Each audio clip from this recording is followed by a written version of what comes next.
వెళదాం. శ్రద్ధగా దేవుని మాటలు వినాలని ప్రేమతో తెలియజేస్తూ ఉన్నాను. పరిశుద్ధ గ్రంథమైన బైబిల్ నుంచి ఈరోజు మన కొరకే దేవుడు సిద్ధపరిచిన వాక్యాన్ని మీతో పంచుకోవాలని కోరుకుంటున్నాను. ఈ మార్చి నెల మొదటి ఆదివారం ఆయన సన్నిధికి వచ్చిన మీ అందరితో దేవుడు తన వాక్యం ద్వారా మాట్లాడి బలపరచునుగాక.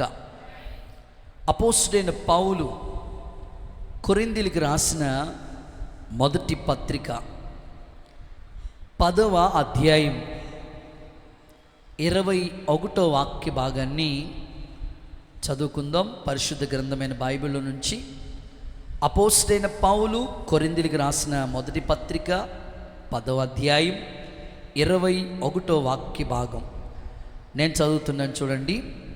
మీరు ప్రభు పాత్రలోనిది దెయ్యముల పాత్రలోనిది కూడా తాగనేరరు.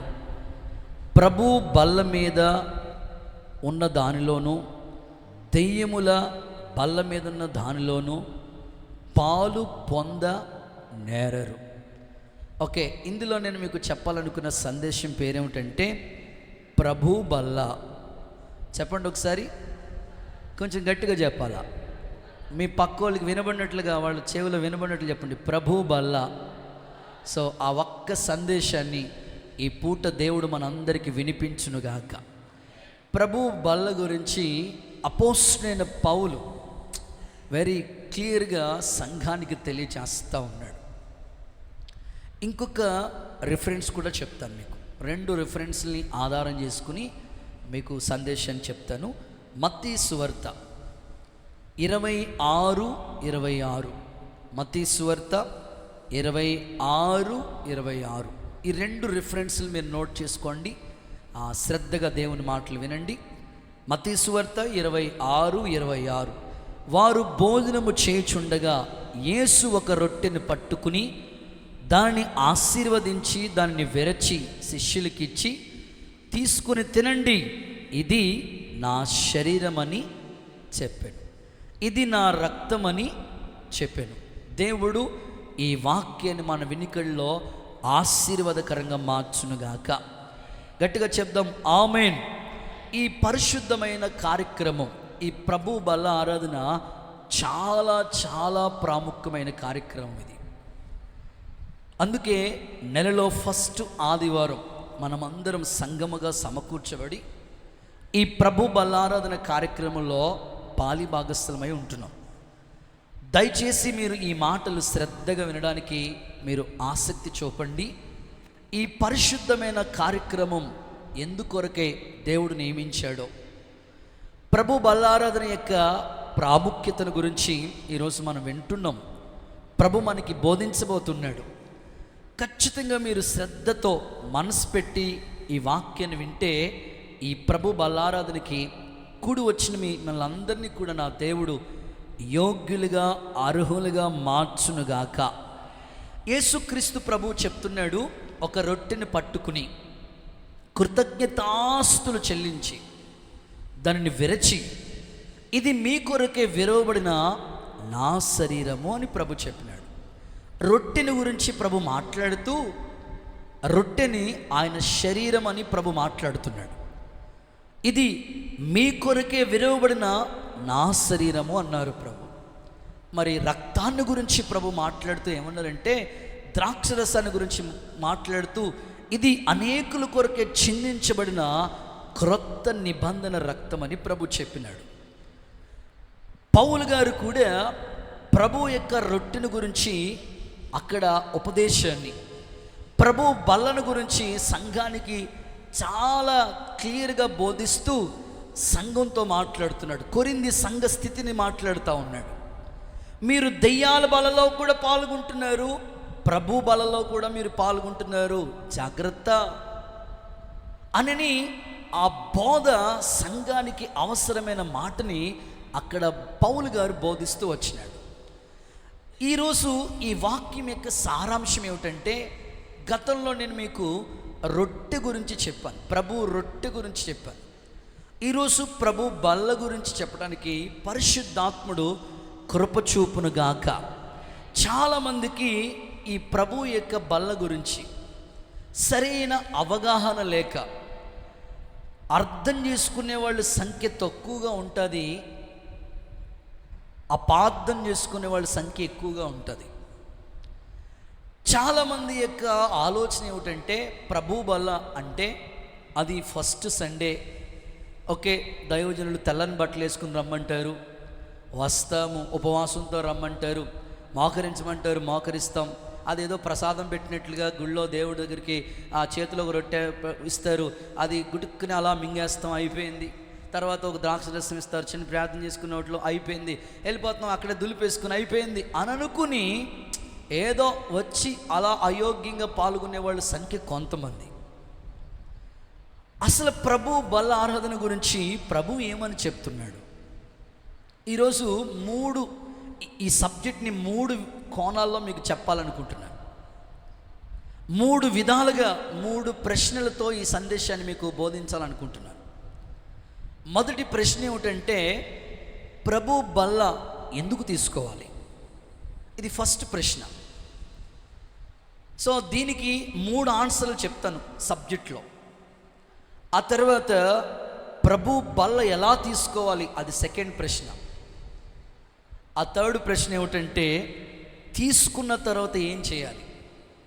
ఈ 3 రకాల ప్రశ్నలతో ఈ సందేశాన్ని మీరు వింటే ప్రభు బల్ల గురించి ఒక ప్రాముఖ్యత మీరు అర్థం చేసుకుంటారు, ఉపదేశం బోధించబడుతుంది, విన్న మాటలు మీ గుండెల్లో ముద్ర వేయబడునుగాక. గట్టిగా చెప్పండి ఆమేన్ అనండి. సో చాలామంది దేవుని మందిరానికి వస్తారు, వినాలి, లిసన్ కేర్ఫుల్లీ, చాలా జాగ్రత్తగా ఈ మాటలు మీరు వినాలి. ఆల్రెడీ వాగ్దానం గురించి నేను ఫస్ట్ 1వ తారీఖుని చెప్పాను కనుక ఈరోజు ప్రభు బల్ల గురించే మీతో మాట్లాడతాను. చాలామంది దేవుని మందిరానికి వస్తారు, వచ్చిన తర్వాత మోకరించుకుని ప్రార్థన చేసుకుంటారు. ప్రార్థన చేసుకున్న తర్వాత పాటలు పాడుకుందాం అని పాస్టర్ గారు నిలబడి చెప్తారు. పాటలు పాడుతున్నప్పుడు చప్పట్లు కొట్టండి, చప్పట్లు కొడతా ఉంటారు, పాడండి, పాడుతూ ఉంటారు. పాటలు అయిపోయిన తర్వాత సాక్ష్యాలు చెప్తూ ఉంటారు. ఓకే, ప్రార్థనను మోకరించండి, ప్రార్థన చేస్తారు, ఓకే, ఇన్వాల్వ్ అవుతారు. ఆరాధన చేసుకుందాము, లేచి నిలబడండి, ఆరాధనలో పాల్గొంటారు, ఆరాధనలో ఏకీభవిస్తారు. తర్వాత కూర్చోండి, జాగ్రత్తగా దేవుని వాక్యం వినండి. వాక్యాన్ని కూడా ఒక చెవి ఇక్కడ, ఒక చెవి ఇంటి దగ్గర పెడ చెవిని పెట్టి ఏదో వింటారు వాక్యం కూడా. ప్రభు బల్ల ఆరాధన తీసుకుందాం, మోకరించండి భక్తులారా అంటే ప్రభు బల్ల అమ్మో ఇంకేమైనా ఉందా? ప్రభు బల్ల అమ్మో ఇంకేమైనా ఉందా? అయ్యబాయ్, ప్రభు బల్ల అంటే కొంతమంది గుండెల్లో భయం.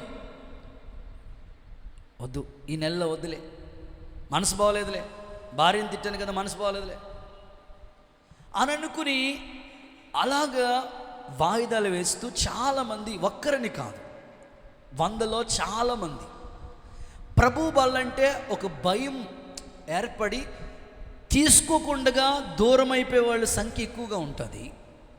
తీసుకునే వాళ్ళలో ఏదో తప్పదు కదా, ఈ నెలలో తీసుకోకపోతే బాగోదు కదా అనుకుని అందరూ మోకరిస్తున్నారు కదా, మనం కూడా మోకరిస్తే తప్పేం ఉందిలే, పాస్టర్ గారు అదేదో మా చేతిలో పెట్టండి అని తీసుకుని ప్రార్థన చేసుకుని తీసుకునే వాళ్ళు కొంతమంది ఉన్నారు.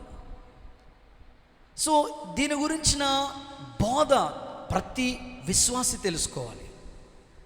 ఆచారంగా ప్రతి నెలలో తీసుకోవాలని ఆచారంగా తీసుకునే వాళ్ళు కొందరు, ఆత్మీయంగా తీసుకునే వాళ్ళు మరికొందరు, తీసుకోకుండా వాయిదాలు వేసేవాళ్ళు ఇంకొందరు. మన పాత మందిరంలో జరిగిన ఒక సంఘటన మీకు చెప్తా.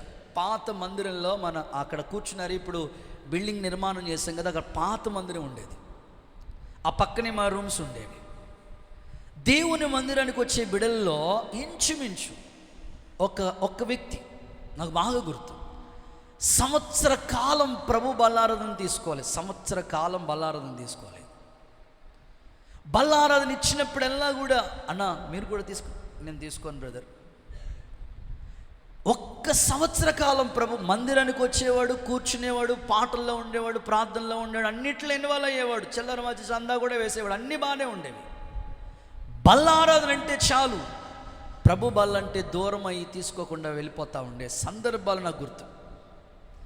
మీలో కూడా చాలామందికి ప్రభు బల్ల అంటే భయం వేసి, వద్దులే, ఈ నెల వద్దులే, ఈ వారం వద్దులే, నెక్స్ట్ తర్వాత చూద్దాంలే, పర్లేదులే, దేవుని సందులో తీసేసుకుందాంలే అని అనుకుని ఇలాగా అయోగ్యంగా తీసుకునే వాళ్ళు కొందరు, ఆచారంగా తీసుకునే వాళ్ళు మరికొందరు. దేవుని సన్నిధిలో దీని గురించిన ప్రత్యక్షత, దీని గురించిన వివరణ సరిగ్గా అనేకులకి తెలియక కొనసాగించబడుతున్న వాళ్ళు మరికొందరు. ఏ విధము చేతనైనా సరే ఈరోజు ఈ ప్రభు బల్ల గురించిన సంపూర్ణ ఉపదేశం యేసు నామములో దేవుడు మనకి బోధించునుగాక. చప్పట్లు కొడుతూ యేసయ్యకి మహిమ చెల్లిద్దాం, గట్టిగా హుషారుగా హల్లెలూయా. ప్రియులారా, దైవ సన్నిధిలో యేసుక్రీస్తు ప్రభు బలారాధన గురించి చాలా ప్రాముఖ్యమైన విషయాలు చెప్పాడు. కొంతమంది ప్రశ్నల వర్షం కురిపించి అసలు ప్రభు బల్లకి దూరం అవుతున్న వాళ్ళు కొందరు. కొంతమంది ఏమంటారంటే ఇది ప్రభు రాత్రి భోజనం. ఏ రాత్రి భోజనం పలకాలి మీరు? ప్రభు రాత్రి భోజనం కాబట్టి ఇది రాత్రే తీసుకోవాలని బోధించే బోధకులు కొందరు. బైబిల్ మనకేం చెప్తుంది? రాత్రి తీసుకోవాలా, పగలు తీసుకోవాలా, ఎప్పుడు తీసుకోవాలని క్లియర్గా లేదు, కానీ ఎలా తీసుకోవాలో మాత్రం ఖచ్చితంగా చెప్పాడు. వాస్తవంగా మీరు బైబిల్ చదువుతూ ఉంటే యేసుక్రీస్తు ప్రభు శిష్యులకి బల్లారాధన ఎప్పుడు ఇచ్చాడు తెలుసా? సిలువకి అప్పగించబడుతున్న ముందు రోజు, అంటే గుడ్ ఫ్రైడే ముందు రోజు. ఏ రోజు వచ్చింది? గుడ్ ఫ్రైడే ముందు రోజు ఏ రోజు? శుక్రవారానికి ముందు రోజు ఏ రోజు? అమ్మా చెప్పండి తల్లులారా. గురువారము, లక్షవారము. ప్రభు వాస్తవంగా సిలువకి అప్పగించబడిన ముందు రోజు, తాను అప్పగింపబడిన రాత్రి ఒక రొట్టెని పట్టుకుని కృతజ్ఞతాస్తులు చెల్లించి విరిచి ఇచ్చాడు ఆయన. వాస్తవంగా చెప్పుకోవాలంటే గురువారం వాళ్ళకి ఇచ్చాడు. అపోస్తుల కాలానికి వచ్చినప్పటికీ అపోస్తులు చేసిన కార్యం ఏమిటంటే ఆదివారం రొట్టె విరిచారు. ఎందుకు ఆదివారం రొట్టె విరిచారంటే ఆదివారం మనం ఆరాధించే దేవుడు మరణాన్ని జయించి తిరిగి లేచాడు, మృత్యుంజయుడని ఆదివారం ఆరాధన. మరణాన్ని జయించి తిరిగి లేచాడని అపోస్తులందరూ కలిసి ఆదివారం రొట్టె విరచడం ప్రారంభించారు. వాస్తవంగా చెప్పుకోవాలంటే కొంతమందిలో ఇంకా ప్రశ్నలు మిగిలిపోయినవి. వారం తీసుకోవాలని ఒక బోధకుడు బోధిస్తాడు. లేదు రోజు తీసుకోవాలని బోధించే బోధకులు ఒకరు, నెలకొకసారి తీసుకోవాలని చెప్పి, ఈ విధంగా కొంతమంది సంవత్సరానికి ఒకసారి. కన్ఫ్యూజన్లో చాలామంది ఉండిపోతున్నారు. అలాంటి వాళ్ళకి ఈరోజు ఈ వాక్య సారాంశం వాళ్ళ హృదయాన్ని సరిదిద్దునుగాక, వాళ్ళకున్న డౌట్స్ అన్ని క్లారిఫికేషన్గా దేవుడు బోధించునుగాక. ప్రియులారా, ఆత్మీయంగా మీతో చెప్తున్నాను, ఈ ప్రభు బల్లారాధన గురించి అపోస్తుల కాలంలోకి వస్తే ఇంటింటా రొట్టె విరిచేవారు. వారు ఇంటింటా రొట్టె విరిచారు. అప్పుడు సంఘం ఏమైందంటే సంఘం విస్తరించింది. అప్పుడు ఏం చేసినారంటే ఆదివారం రొట్టె విరచడం ప్రారంభించారు.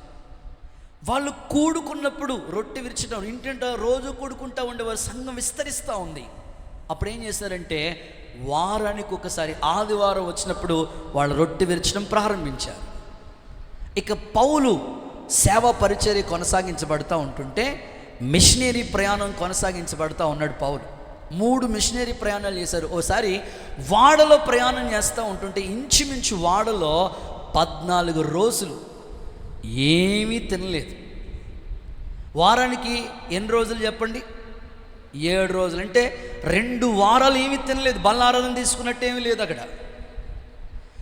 ఖచ్చితంగా నేను చెప్పగలిగిన మాట ఏమిటంటే వాళ్ళు ఎప్పుడైతే కూడుకున్నారో అప్పుడు ప్రభు బలలో పాల్గొన్నారు. కాబట్టి మనకి వారం సమకూర్చబడి ప్రభు బలలో సరిచేసుకోవడానికి అవకాశం లేదు. కాబట్టి నెలకొక్కసారి శుద్ధి చేసుకుని పరిశుద్ధపరచబడి పరిశుద్ధ సంఘంగా సమకూర్చబడి ఈ ప్రభు బలలో మనం పాలు పొందుతున్నాము. ఖచ్చితంగా ఇది మనకి చాలా క్షేమకరమైన ఉన్నతమైన దీవెనలతో కూడిన ప్రభు బల్ల. కాబట్టి తీసుకుంటున్న మీరు అసలు ఎందుకు తీసుకోవాలో, ఎలా తీసుకోవాలో, తీసుకున్న తర్వాత ఏం చేయాలో, ఈ 3 రకాల ప్రశ్నలకి ఈ ఉదయకాలం సందేశ రూపంలో ప్రభు మనందరికీ తేటగా ఉపదేశ క్రమాన్ని బోధించునుగాక. గట్టిగా చెప్దాం ఆమేనండి. కాబట్టి రాత్రి, ఇది ప్రభు రాత్రి భోజనం కాబట్టి రాత్రి తీసుకోవాలని అలాంటి డౌట్స్ మీలోకి రానివ్వద్దు. రోజు తీసుకోవాలా ఆ డౌట్ కూడా రానివ్వద్దు. వారం వారం తీసుకోవాలి అది కూడా కాదు. వాళ్ళందరూ ఒక సంఘముగా సమకూర్చబడినప్పుడు మనం పరిశుద్ధపరచుకుని యోగ్యత కలిగి ఒక్కసారి దైవ సన్నిధిలో సమకూర్చబడి ఉన్నాం కనుక ఇలాగ సేవకులు అపోస్తులు క్రమం నియమించబడింది కాబట్టి ఒక్క దినం ఇలా సమకూర్చబడి ఈ పరిశుద్ధ బల్లలో మనం పాలిభాగస్థులం అవుతున్నాం. యేసు నామములో ఈ బల్లకి మిమ్మల్ని అందరినీ నా తండ్రి యోగ్యులుగా మార్చునుగాక. కుడి చేతులు పైకెత్తి ఒకసారి ఆమేనని చెప్తారా? ఇంకా గట్టిగా చెప్పండి, ఇంకోస్త గట్టిగా చెప్పండి. ఓకే, చాలామందికి ఈ ప్రభు బల్ల గురించి తెలియని విషయం ఏమిటంటే, దీన్ని తయారు చేసే విధానం కూడా పాత నిబంధన గ్రంథంలో ఇప్పుడు మనకి బైబిల్ క్విజ్ జరుగుతుంది. లేవి కాండంలో ఇప్పుడు క్విజ్ జరుగుతుంది కాబట్టి ఆ రొట్టెని గురించి మాట్లాడుతూ చాలా వివరాలు ప్రభు తెలియజేశాడు. దీన్ని తయారు చేసే పద్ధతి, ఎవరు ఇవ్వాలి, ఎలా చేయాలి, అన్ని క్రమాలు ఉన్నాయన్నమాట. అందుకే ఇది పరిశుద్ధమైన బల్లారాధన.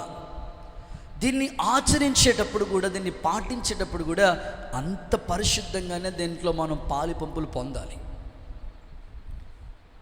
నేను ఒక చోట బల్లారాధనకి ఇవ్వటానికని నన్ను వేరే చోట వాక్యం చెప్పడానికని పిలిచారు. వాస్తవంగా అది బల్లారాధన నాకు తెలియదు. వాక్యం ఉపవాస కూటాలు లాస్ట్ రోజు పిలిస్తే వెళ్ళాను. కూటాలంతా అయిపోయింది, లాస్ట్ రోజు వాక్యం చెప్పినాను. పాస్టర్ గారు ఇప్పుడు వీళ్ళకి బల్లారాధన ఇవ్వాలండి, రొట్టె విరచాలండి మీరని చెప్పారు. సర్లే బాబు ప్రార్థన చేస్తాను, ఆ రొట్టె ఇట్లాగ ఇవి అని అంటే అది బేకరీలో రొట్టె అట్టుకొచ్చాడు ఆయన. స్తోత్రం చెప్పండి ఒకసారి. అరే బాబు ఇది ఇవ్వకూడదు, ద్రాక్ష రసం ఇయ్యానంటే థమ్సప్ బాటిల్ పట్టుకొచ్చేసాడు. ఇది ఇవ్వకూడదయ్యా, ఇది క్రమం కాదు, దీనికి ఒక పద్ధతి ఉంది, దీనికి ఒక క్రమం ఉంది అని అవన్నీ చెప్పి ఆ సంఘాన్ని సరిచేయటానికి దేవుడు కృపనిచ్చాడు. దేవుడికి స్తోత్రం కలుగును గాక. హుషారుగా చెప్దాం హల్లెలూయా. సరే, సందేశంలోకి వెళ్ళిపోదాం. ఈ ప్రభు బల్ల ఎందుకు తీసుకోవాలి? ఫస్ట్ క్వశ్చన్ చెప్పండి, ఎందుకు తీసుకోవాలి? దీనికి 3 ఆన్సర్లు సబ్జెక్ట్ చెప్తాను. లాస్ట్లో ఎలా తీసుకోవాలో, తీసుకున్న తర్వాత ఏం చేయాలో లాస్ట్లో చెప్తాను. ప్రస్తుతం ఈ సందేశం యొక్క ముఖ్య అంశం ఒకటే, ఎందుకు తీసుకోవాలి బల్లారాధన.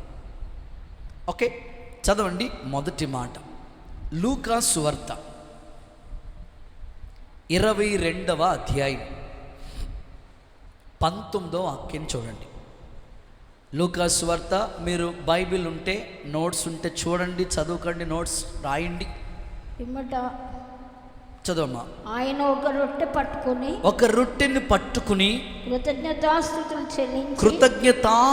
చెల్లించి దానిని విరిచి వారికి ఇచ్చి, ఇది మీ కొరకు ఇయ్యబడుచున్న నా శరీరం, ఓకే, నన్ను జ్ఞాపకము చేసుకునుటకై దీనిని చేయండి. ఎనఫ్. సో మొదటి మాట, ఎందుకు ప్రభు బల్ల తీసుకోవాలి మనం అంటే, ప్రభువుని జ్ఞాపకం చేసుకున్నటకు. అనండి ఒకసారి మీ నోటితో. నన్ను జ్ఞాపకం చేసుకోవటం అంటే ప్రభువుని జ్ఞాపకం చేసుకున్నట కొరకే ఈ పరిశుద్ధ బల్ల ఆరాధన కార్యక్రమం. నన్ను జ్ఞాపకం చేసుకున్నటకై దీన్ని చేయండి. చాలామంది ఆత్మీయ జీవితంలో ప్రభు గుర్తుండడు వాళ్ళకి. ఈరోజు ప్రభు బల్ల ఆరాధనని కూడా గుర్తుండదు కొంతమందికి. ప్రభు బల్లారాధన రోజును కూడా ప్రయాణాలు చేస్తూ ఉన్నారంటే ఏంటి దాని అర్థం? ఇది ప్రభు బల్లారాధన, ఈరోజు పరిశుద్ధ బల్లారాధన, సో ఈరోజు ఏ పని పెట్టుకోకూడదు, ఎక్కడికి వెళ్ళకూడదు, దైవ సన్నిధిలో ఉండాలి, ఆత్మీయంగా మనం స్పిరిచువల్ లైఫ్లో ఎదగాలి, దేవుని కృపలో మనం వర్ధిల్లాలని ఆశతో ప్రభుని వెంబడించే వాళ్ళ సంఖ్య తక్కువే. అందుకే ప్రభు మాట్లాడుతున్నాడు, నన్ను జ్ఞాపకం చేసుకోవటానికి, అంటే ప్రభుని జ్ఞాపకం చేసుకునటానికే ఈ ప్రభు బల్ల ఆరాధనలో మనం పాలి భాగస్థులు కావాలి. నీకు ఆ రొట్టె అందుతున్నప్పుడు, హలో, ఈ రొట్టె నీ చేతితో తీసుకుంటున్నప్పుడు ఎవరు గుర్తు రావాలి తెలుసా? సిలువ వేయబడిన క్రీస్తు ప్రభు నీకు గుర్తు రావాలి, నీకు జ్ఞాపకం రావాలి. ఖచ్చితంగా ప్రభువుని జ్ఞాపకం చేసుకునటానికే ఈ ప్రభు బలలో మనం పాలి భాగస్థులు కావాలి.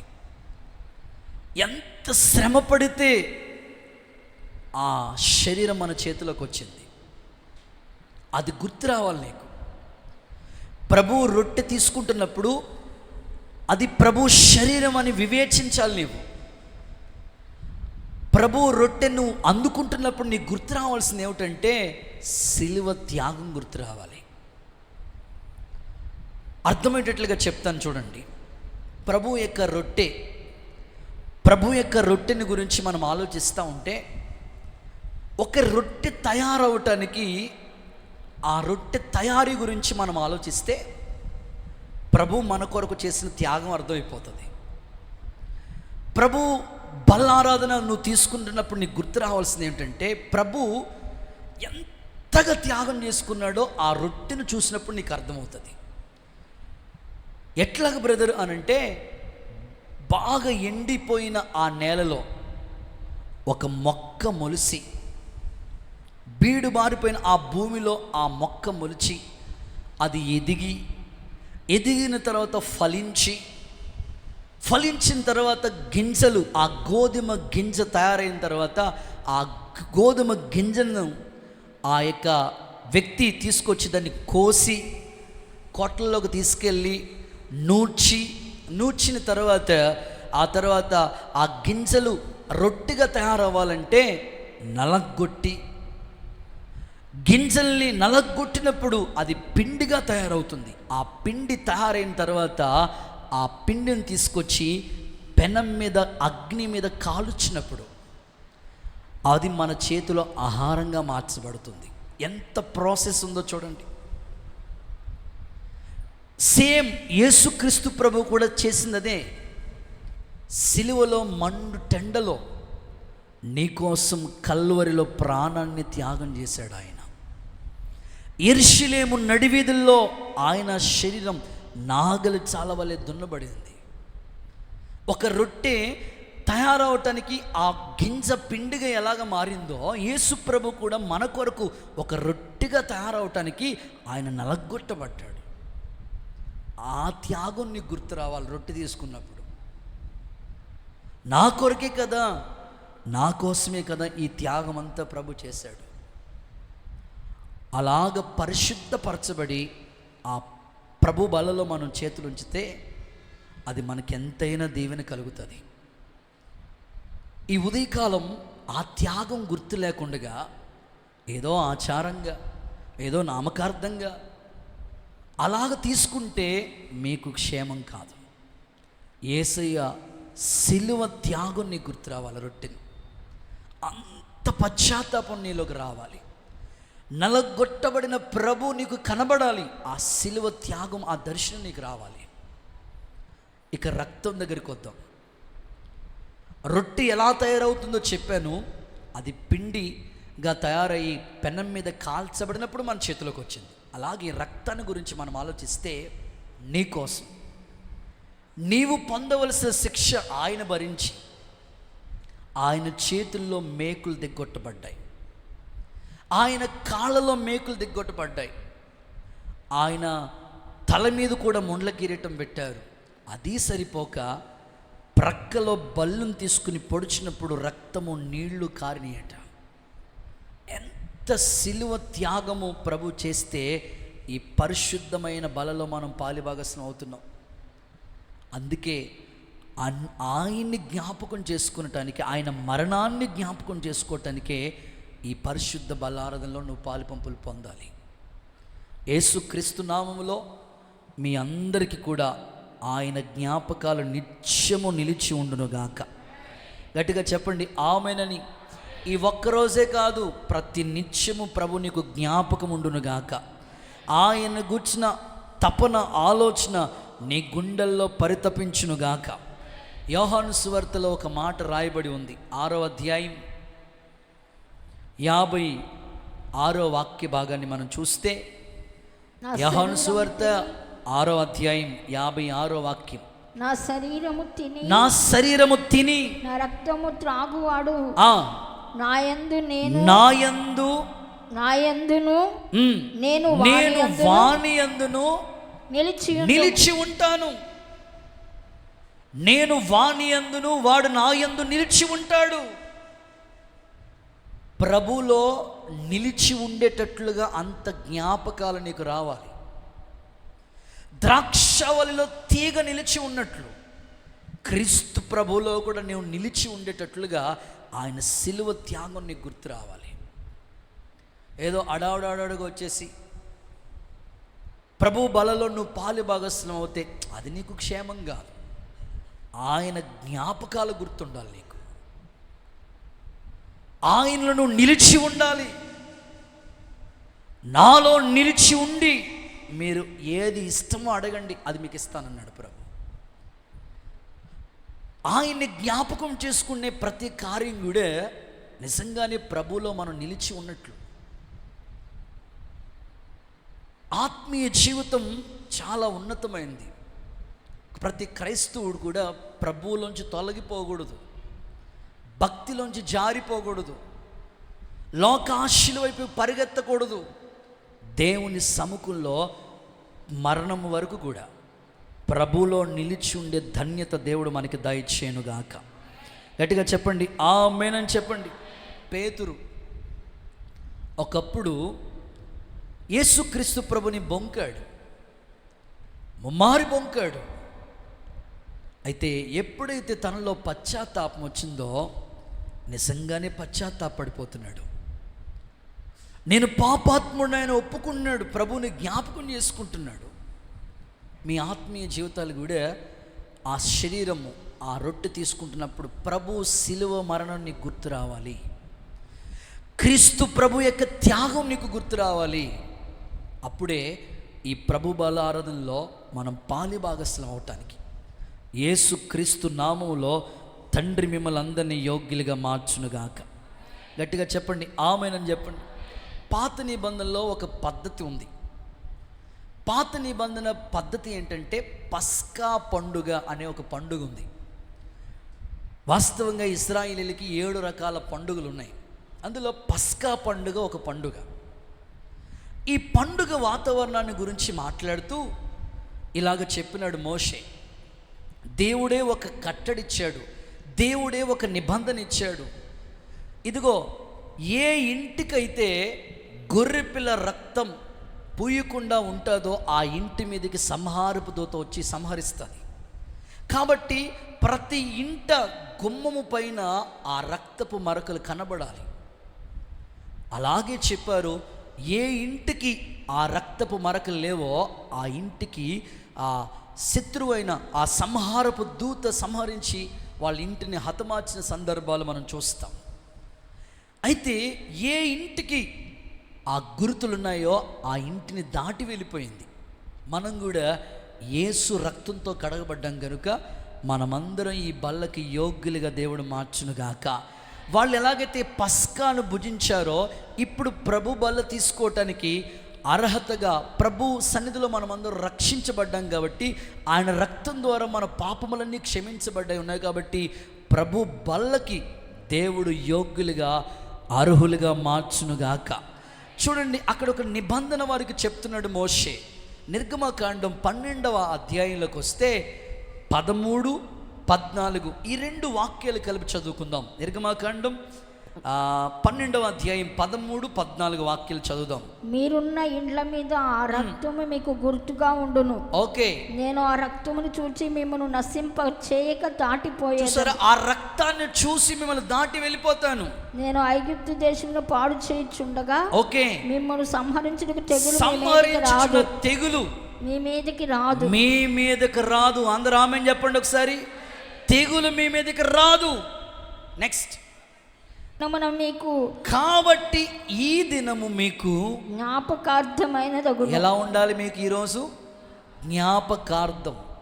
చదవక, జ్ఞాపకార్థంగా ఉండాలి. మీరు యెహోవాకు పండుగ, యెహోవాకు మీరు పండుగగా ఆచరించాలి. తరతరములకు తరతరములకు నిలిచే కట్టడ ఇది. చప్పట్లు కొడుతూ ఒకసారి యేసయ్యకి మహిమ చెల్లించండి.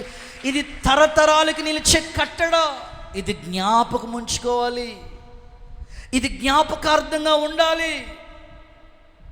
ఒక క్రైస్తవుడికి గుర్తు రావాల్సింది ఏమిటంటే, ప్రభు నా కోసం చేసిన త్యాగం కదా ఇది. ఇంత ప్రభు శరీరాన్ని, ప్రభు రక్తాన్ని నా కొరకు దారబోసిన దేవుని సన్నిధిలో నేను ఆయన్ని జ్ఞాపకం చేసుకోకపోతే ఎలా? ఈ పరిశుద్ధ బల్లారాధన నేను దాటి వెళ్ళిపోతే ఎలా? ఖచ్చితంగా నేను పాల్గొనాలి. ఖచ్చితంగా నేను యోగ్యులుగా మారాలి. ప్రభువా, నాకు జ్ఞాపకం ఉండాలయ్యా. నీ సిలువ గుర్తు, సిలువ ధ్యానం నాకు ఎప్పుడు జ్ఞాపకమేనయ్యా. నేను పాల్గొంటానయ్యా. ఎందుకు తీసుకోవాలో తెలుసా? ప్రభువుని జ్ఞాపకం చేసుకున్నట్టుగా. యేసయ్యను జ్ఞాపకం చేసుకుంటున్న మిమ్మల్ని అందరినీ కూడా ప్రభు యోగ్యులుగా మార్చునుగాక. గట్టిగా గట్టిగా ఆమేనని చెప్పండి. చాలామందికి బర్త్డేలు గుర్తుంటాయి. మీరు ఎప్పుడు పుట్టారో మీకు తెలుసు. డేట్ ఆఫ్ బర్త్ అందరికీ తెలుసు. పుట్టినరోజు అందరు చేసుకున్నా చేసుకోకపోయినా వాళ్ళు పుట్టినరోజు గుర్తుంటుంది వాళ్ళకి. ఆ తర్వాత ఉద్యోగం వచ్చిన రోజు గుర్తుంటుంది. లైఫ్లో ఎట్టి పరిస్థితుల్లో మర్చిపోరు. ఎందుకంటే ఆ రోజు నా కన్నీళ్ళు తొడవబడ్డాయి, నాకు ఒక ఆధారం దొరికింది, ఆ జాబే నాకు రాకపోతే ఇంకేమైపోయేది అని అనుకుని ఆ డేట్ గుర్తుంటుంది. ఉద్యోగం వచ్చిన రోజు గుర్తుంటుంది. ఆ తర్వాత పెళ్ళి అవుతుంది, పెళ్ళి రోజు గుర్తుంటుంది. కొంతమందికి భర్తలకు గుర్తుండదులేండి బాబు, దేవుడికి స్తోత్రం. ఏ సంవత్సరంలో అయిపోతుంటే మర్చిపోతూ ఉంటారు. పెళ్లి రోజు గుర్తుపెట్టుకుంటారు. ఆ తర్వాత ఎన్నెన్నో విలువైనవి గుర్తుపెట్టుకుంటూ ఉంటారు. డాక్యుమెంట్స్ ఎక్కడున్నాయో, దస్తావేజులు ఎక్కడున్నాయో, కారు తాళం ఎక్కడుందో అన్నీ గుర్తుంటుంది. ఇంటి తాళం ఎక్కడుందో ఆ రోజు మాత్రం బల్లారాధన మాత్రం గుర్తుండదు వాళ్ళకి. ఈరోజు నువ్వు గుర్తుపెట్టుకోవాల్సింది ఏంటంటే, జ్ఞాపకార్థంగా నీకు గుర్తుండిపోవాలి. ఇది ప్రభు శరీరాన్ని నేను తీసుకోవటానికి దేవుడు నా కోసం త్యాగం చేశాడు. నేను ఆయన్ని జ్ఞాపకం చేసుకోకపోతే ఎలా? ఖచ్చితంగా నేను ప్రభు బలలో పాల్గొంటాను. యేసయ్య మిమ్మల్ని యోగ్యులుగా మార్చునుగాక. ఒక సందర్భం చెప్తానండి మీకు.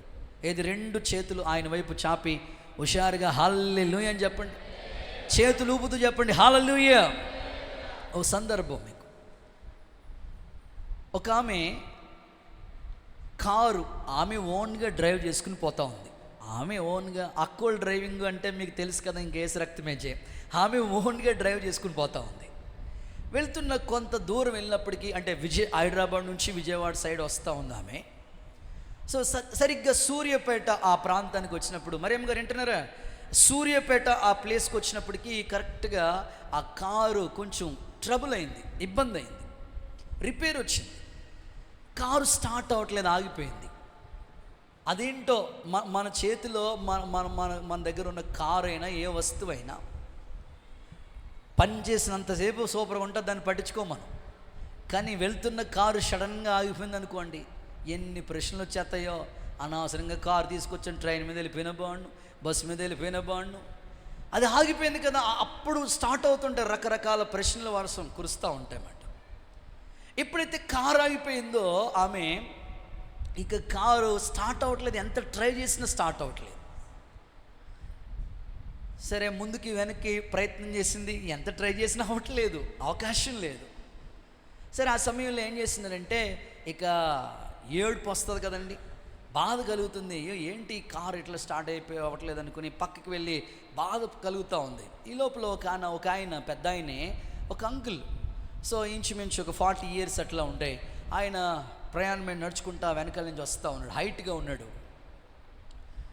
చీకటి పడతా ఉంది, ఆయన వస్తూ ఉన్నాడు, చూస్తూ ఉంటుంటే సో ఈవిడెవరో మేడం గారు ఆగిపోయినట్టున్నారు, కారు ఏదో రిపేర్ వచ్చినట్టుందని ఆయనకు అర్థమైపోయింది. సో దగ్గరికి వచ్చి అడిగినాడు, అమ్మా ఏంటమ్మా ఈ కారు ఏమన్నా ట్రబుల్ వచ్చిందా, ప్రాబ్లం వచ్చిందా అని అంటే, సో అక్కళ్ళు నిజం చెప్పాలి కదండి, కొన్నిసార్లు నిజం చెప్పరు. దేవుడికి స్తోత్రం చెప్పండి. నిజం చెప్పకపోవడం వల్ల అన్ని ప్రాబ్లమ్స్ వస్తూ ఉంటాయి. గుడికి వెళ్ళామంటే గుడికి వెళ్ళానని చెప్పు. అలాగ చందనా దగ్గరికి వెళ్ళాను, అలా వచ్చాను, పాస్టర్ గారు కనపడ్డాను, అందరూ చెప్పవచ్చు, అట్లా వద్దు. నిజమే చెప్పు. మీ ఆయన అడిగాడు ఎక్కడికి, చర్చ్కే వెళ్ళాను, దేవుడికి స్తోత్రం, ధైర్యంతో చెప్పి, ఏం పర్లేదు. రేపు పొద్దున ఆయన కూడా రావాలి ఇక్కడికి, ఆమెను చెప్పు ఒకసారి. సో నువ్వు అబద్ధం చెప్పావు అనుకోండి, ఎప్పుడు జీవితంలో నమ్మడు ఆయన. నేను చర్చ్కి వెళ్ళాను, జాన్ వెస్లీ అన్న దగ్గరికి వెళ్ళానని చెప్పు, ఏం పర్వాలేదు, దేవుడికి స్తోత్రం చెప్పు. సో ఈమె నిజం చెప్పట్లా. ఏమీ లేదు, మా ఫ్రెండ్ ఫోన్ చేశారు అందుకని ఇక్కడ కారు ఆపి మాట్లాడుతున్నాను. అప్పుడు చెప్పొచ్చు కదండి. కొంతమంది నిజం చెప్పరు, అసలైన విషయం చెప్తే ఎందుకు అసలు ప్రాబ్లమ్స్ ఎందుకు వస్తాయి చెప్పండి, చెప్పరు. పాస్టర్ గారి దగ్గర కూడా నిజం చెప్పరు, అంత పరిశుద్ధులు ఉన్నారు ఇక్కడ, దేవుడికి స్తోత్రం చెప్పండి, అస్సలు చెప్పరు. సరే ఆవిడ ఫోన్ మాట్లాడుకుంటుంది, కానీ కంగారుగా ఉంటుంటే ఆయనకి డౌట్ వచ్చింది, అమ్మ ఎందుకమ్మా అంత ఇబ్బంది పడతావు, కారు ఏమన్నా ట్రబుల్ వచ్చి, ఏం లేదండి చెప్పమ్మా అంటే, అవునండి కారు ప్రాబ్లం వచ్చింది, స్టార్ట్ అవ్వట్లేదండి, ఎందుకు వేసుకొచ్చానని ఇలాగ తాళం ఇచ్చి కొడతా ఉందన్నమాట. అప్పుడు ఆయన చెప్పినాడు, సరే అమ్మ నేను మెకానిక్ని, ఇక్కడే నా మెకానిక్ షాప్ ఇక్కడ ఉంది, సరే నేను లాక్ వేసుకుని వచ్చేస్తూ ఉన్నాను, వచ్చే దారిలో మీరు కారు కనిపించింది కదా, నాకు కారు ఆగిపోయిందంటే మెకానిక్ కాబట్టి ఆ మైండ్ నా మనసులో ఉన్నది కాబట్టి ఏదో ట్రబుల్ అయి ఉంటుందని నాకు అర్థమైంది, సర్లే ఇట్లా తాళం ఇవ్వండి. ఆయన కొంచెం మెకానిక్ కదండి, ఆయన చేతులకు వెళ్ళినప్పుడు అది బాగుపడిపోతుంది. చిన్న రిపేర్ ఉంటే ఆయన వెంటనే చేశాడు, వెంటనే స్టార్ట్ అయిపోయిన తర్వాత ఈమె అంటుంది, సార్ నాకు కష్టకాలంలో నన్ను గుర్తు చేసుకుని మీరు ఈ కార్ రిపేర్ అయితే మీరు అద్భుతంగా రిపేర్ చేశారు, ఈ 2000 ఉంచండి అని డబ్బులు ఇస్తూ ఉంది ఆమె. వద్దండి అని అన్నాడు ఆయన. లేదండి మీరు మెకానికే కదా, ఇది షాప్ దగ్గర తీసుకెళ్ళినా వాళ్ళకి డబ్బులు ఇవ్వాలి కదా, తీసుకోండి అంటే, వద్దమ్మా నేను చేయవలసిన సహాయం నేను చేశాను, నా చేతిలో ఉంది కాబట్టి చేసి పెట్టాను, నాకేం వద్దులేమ్మా అని చెప్పాను. తీసుకోండి అన్నది, వద్దండి అన్నది. సరే ఆయన తీసుకోలేదు, ఆ కారు స్టార్ట్ చేసుకుని ఆమె చక్కగా వెళ్ళిపోయింది. ఈయన ఇంటికి వచ్చేసినాడు. వెళ్ళిపోతున్నప్పుడు ఆమె ఒక అన్నది, ఏదైనా కష్టం వస్తే తప్పకుండా నేనున్నానని గుర్తుపెట్టుకోండి, నా విజిటింగ్ కార్డు ఇదిగోండి అని ఆమె విజిటింగ్ కార్డు ఇచ్చి వెళ్ళిపోయింది. వెళ్ళి ఒక కొంచెం దూరం, ఒక 10 కిలోమీటర్స్ అట్లాగా జర్నీ చేసిన తర్వాత ఒక ఆకలేస్తుంది, ఆ హోటల్ కనబడితే అక్కడ పక్కని పార్క్ చేసుకుని అక్కడ టిఫిన్ చేద్దామని వెళ్ళి ఆర్డర్ ఇచ్చింది. కూర్చుంది, ఇడ్లీ దోశ అని చెప్పింది, కూర్చుంది. వాళ్ళు ఆర్డర్ ఇస్తే తీసుకుని వస్తూ ఉన్నారు. అందులో వచ్చినప్పుడు ఆమె కూర్చుని ఉన్న డైనింగ్ టేబుల్ మీద అట్లా కూర్చుంటే ఆ టిఫిన్ ఆమె దగ్గర తీసుకొచ్చి ఆమె ఒక స్త్రీ, ఒక అక్కగారు ఆ యొక్క టిఫిన్ ప్లేట్ తీసుకుని వస్తూ ఉంది. ఆమె ఎట్లా వస్తుందంటే నడవలేక చాలా ఇబ్బందిగా నడుస్తూ ఉంది, చాలా ట్రబుల్ అవుతా ఆమె పట్టుకుని ప్లేట్ తీసుకుని వచ్చి ఆమె చేతిలో పెట్టింది.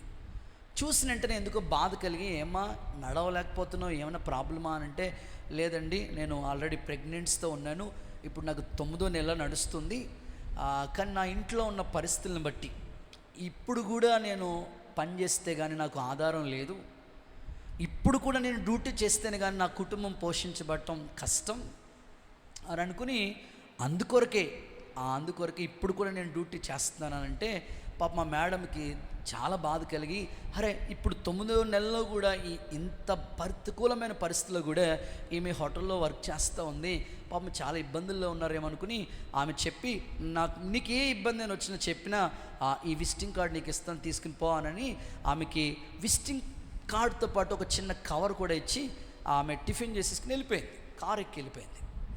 సరిగ్గా ఆమెకు ఒక 1/2 అవర్ అయిన తర్వాత డ్యూటీ అయిపోయింది, ఇంటికి వచ్చింది. ఆల్రెడీ భర్త ఇంటికి వచ్చి ఉన్నాడు, డల్గా ఉన్నాడు, భార్య కూడా ఇంటికి వచ్చింది. ఏమండి డల్గా ఉన్నారు ఏంటనంటే, ఏం లేదు ఈరోజు వర్క్ చేశాను కానీ ఏమీ డబ్బులు రాలేదు, ఈరోజు అస్సలే బిజినెస్సే లేదు, వర్కే లేదు, అందుకే బాధగా ఉంది, నీకు డెలివరీ సమయం వస్తుంది, దగ్గర అయిపోతుంది, హాస్పిటల్ అడ్మిట్ చేయాలి, డబ్బులు కట్టాలి, ఎట్లాగా నేను ఆలోచిస్తున్నాను, అందుకోసమే నీ గురించే తప్ప ఇంకేమీ లేదు నా బాధ అంతానని భర్త తన బాధ అంతా వ్యక్తపరిచినాడు.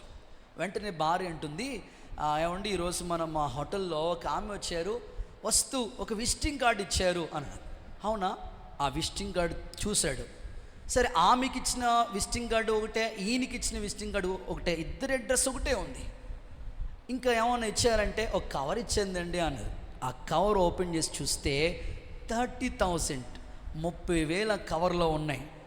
వెంటనే ఆయన అనుకున్నాడు, రోడ్డు మీద చేసిన సహాయం ఇంటి దాకా వచ్చేసింది. చప్పట్లు కొడుతూ ఒకసారి యేసయ్యకి మహిమ చెల్లిద్దాం. నేనంటాను, ఒక మేడం చిన్న హెల్ప్ చేసినందుకే అది గుర్తుపెట్టుకుని ఆపదలున్న ఆమె తన భార్యను తెలియకుండానే సహాయపడింది. మరి నువ్వు ప్రభువుని జ్ఞాపకం చేసుకుని ప్రభు బాలలో పాల్గొంటే నిన్నెందుకు మర్చిపోతాడు అసలు దేవుడు? ఒక్క నిమిషం ఆలోచించు. మనుషులు చిన్న హెల్ప్ చేస్తేనే మర్చిపోరు కదా.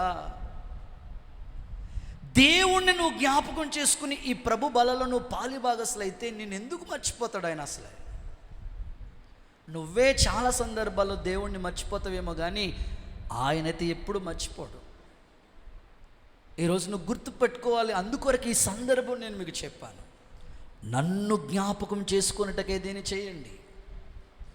దేవుడు జ్ఞాపకం అంటే జీసస్ అనే పేరు కనబడితే దండం పెట్టుకోవడం కాదు, దేవాలయం కనబడితే లెంపలు వేసుకోవటం కాదు. దేవుడు జ్ఞాపకం అంటే అర్థం ఏంటో తెలుసా? నీకు ఆయన మరణం గుర్తు రావాలి, ఆయన శిలువ త్యాగం గుర్తు రావాలి. అప్పుడు ఈ బల్లకి నువ్వు దూరంగా ఉండలేవు. యేసు నామముల ప్రభు నేను దర్శించునుగాక. గట్టిగా ఆయన జ్ఞాపకాల్లో మనం నిలిచి ఉందుముగాక. సెకండ్ పాయింట్, రెండో మాటలకు వెళ్దాం. ఎందుకు ఈ బల్ల ఆరాధన మనం తీసుకోవాలి? ఎందుకు తీసుకోవాలి చెప్పండి. ఒకటి, ప్రభుని జ్ఞాపకం చేసుకోవటానికి. 2, కొరింథీయులకు రాసిన మొదటి పత్రిక 10వ అధ్యాయం అండ్ 17వ వాక్యం 3వ వాక్యం 2 కలిపి చదవండి. 3వ వాక్యం 17వ వాక్యం 2 కలిపి చదవండి. అందరూ ఆత్మ సంబంధమైన ఒకే ఆహారం భుజించిరి. ఒకే ఆహారం భుజించారు. అందరూ ఆత్మ సంబంధమైన ఒకే పానీయమును. మొదటి కొరింథీ పత్రిక 10:3. అందరూ ఒకే ఆత్మ సంబంధమైన ఆహారాన్ని భుజించారు, ఒకే పానీయమును పానం చేశారు. ఏలయనగా తమ్మును వెంబడించిన ఆత్మ సంబంధమైన బండలోనిది తాగిరి. ఆ బండ క్రీస్తే. 17వ వాక్యం, మనమందరం ఆ ఒక్క రొట్టెలోనే పాలు పుచ్చుకుంటున్నాము. ఒక్క రొట్టెలోనే ఆ మాట చేసుకో, ఒక్క రొట్టెలోనే పాలు పుచ్చుకుంటున్నాము. రొట్టె ఒకటే కానీ అనేకులమైన మనము ఒక్క శరీరమై ఉన్నాము. రొట్టె ఒకటే కానీ అనేకులమైన మనము ఒక్క శరీరమై ఉన్నాం. సో రెండో మాట, ఈ 2 రిఫరెన్స్ల ఆధారంగా మీతో చెప్పాలనుకున్న మాట ఏమిటంటే సహవాసము కొరకు అనండి. ప్రభు బల్ల ఎందుకు తీసుకోవాలంటే సహవాసానికి గుర్తు. ఒకే రొట్టె, ఒక్క శరీరమే కానీ అనేకులమైన మనం ఒక్క శరీరం. ఇప్పుడు మీరు ఇక్కడున్నారు, వేరు ఊర్లు, వేరు మనస్తత్వాలు, వేరు ప్రాంతాలు, వేరు యొక్క ఆలోచనలు, అందరం ఇక్కడ ఒక్క శరీరముగా సంఘంలో సమకూర్చబడటం యొక్క ముఖ్య ఉద్దేశం ఏంటంటే ఇది సహవాసానికి గుర్తు. ఒకే బండలో ఉంది, ఒకే పాత్రలో ఉంది, వాళ్ళు పానం చేశారు. ఈ ప్రభు బల్ల యొక్క ముఖ్య ఉద్దేశం ఏమిటంటే అనేకులమైన మనం, అనేక మనస్తత్వాలు కలిగిన మనం, అనేక ఆలోచనలు కలిగిన మనుషులుగా ఉన్న మనమందరిని దేవుడు ఒక్క చోట సంఘంగా కూర్చాడు. ఇప్పుడు అనేక అవయవాలుగా ఉన్న మనం ఒక్క శరీరంగా ఇక్కడ సమకూర్చబడ్డాం. ఇప్పుడు ఈ యొక్క ఒక్క చోట సమకూర్చబడడం యొక్క ముఖ్య ఉద్దేశం ఏంటంటే సహవాసం. ఈ ప్రభు బల్ల ఆరాధన ఎందుకు తీసుకోవాలనంటే ఇది సహవాసానికి గుర్తుగా ఉంది. యేసుక్రీస్తు నామములో ఈ సహవాసం విలువలు ప్రభు బల్ల తీసుకుంటున్నప్పుడు నీకు దేవుడు గుర్తు చేయునుగాక. సహవాసంలో అంటు కట్టబడదువుగాక. గట్టిగా చెప్పండి ఆమేన్. ఒక్క రొట్టె, అనేకులమైన మనం క్రీస్తులో ఒక సహవాసం అంటు కట్టబడుతుంది. అందుకే మీరు చూడండి, అపోస్తల కార్యాల గ్రంథం 2వ అధ్యాయం 42వ వాక్య భాగాన్ని చూస్తే, అపోస్తల బోధ యందు రొట్టె విరుచుట యందు, సహవాసం యందు, ప్రార్థన చేయుట యందు ఎడతెగక ఎడతెగగా ఉండండి. అపోస్తుల బోధ, సహవాసం, రొట్టె విరవటం, ఇవన్నీ దేవుడు ఒక సంఘములో ఒక క్రమాలు, పద్ధతులు నియమించాడు ఆయన. అందుకే ప్రతి క్రైస్తవుడికి సంఘ సహవాసం గుర్తుండాలి. సహవాసం లేకుండా ఆత్మీయ జీవితంలో ఎదగలేము. నీ ఆత్మీయ జీవితం వృద్ధి పొందటానికి దేవుడు ఒక అపోస్తుల సహవాసాన్ని ఇచ్చాడు. ఈ రొట్టె తీసుకున్నట్టు యొక్క ముఖ్య ఉద్దేశం ఏమిటంటే, ఒకే పాత్ర, ఒకే రొట్టె, అనేకులుగా ఉన్న మనల్ని దేవుడు ఒక్కచోట సమకూర్చాడంటే ఇది సహవాసం. కాబట్టి ఈ సహవాసంలో అంటుకట్టబడాలి, సహవాసంలో ఎదగాలి, సహవాసంలో బలపడాలి, సహవాసం గురించి ఆలోచించాలి, సంఘ సహవాసంలోనే వృద్ధి పొందాలి. పరిశుద్ధుడైన పౌలు సంఘానికి ఇన్ని మాటలు చెప్పాడు. దైవజనుడిగా నేను కూడా కోరుకుంటున్నాను, మిమ్మల్ని మీ ఆత్మీయ జీవితాన్ని సహవాసంలో దేవుడు అంటుకట్టునుగాక, సహవాసంలో దేవుడు స్థిరపరచునుగాక. అనేకులమైన మనం, శరీరంలో అనేక అవయవాలు ఉన్నాయి. చూడండి, నా వైపు చూడండి, అవయవాలు అనేకమైన ఉన్నవి. కన్ను పని కన్నుకుంది, చెవి పని చెవికుంది, ముక్కు పని, నోరు మాట్లాడే పని, చేతులు చేయవలసిన పనులు, కాళ్ళు అవయవాలుగా బాడీలో ఉన్న ప్రతి పార్ట్ అవయవాలు అనేకమైనగా ఉన్నాయి, కానీ ఒక్కటే శరీరం. ఇప్పుడు ఈ శరీరంలో ఉన్న అవయవాలు ఇలా అనుకోవాలి, నేను కన్ను కదా, నాకు శరీరంతో ఏం పని? స్తోత్రం చెప్పండి ఒకసారి. నేను శరీరంలో ఉండను, నేను స్పెషల్గా ఉంటాను, నాకు స్పెషల్ బిర్యానీ, నేను స్పెషల్ అని అనుకుని శరీరంలోంచి కన్ను వేరైందనుకోండి, ఏమవుతుంది? మాట్లాడరే భక్తులు, అవకాశం లేదు. ఇక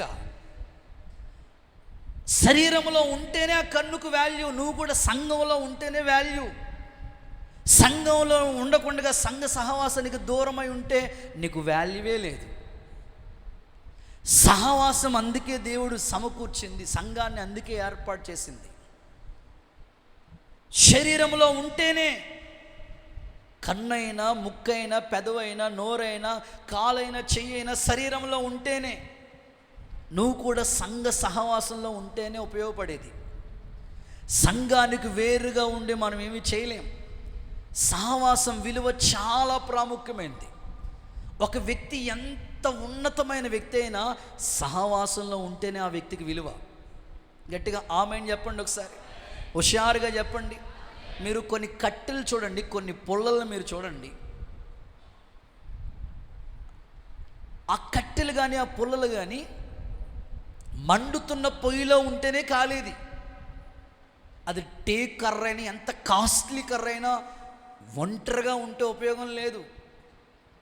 సహవాసంలోకి వస్తేనే వాల్యూ.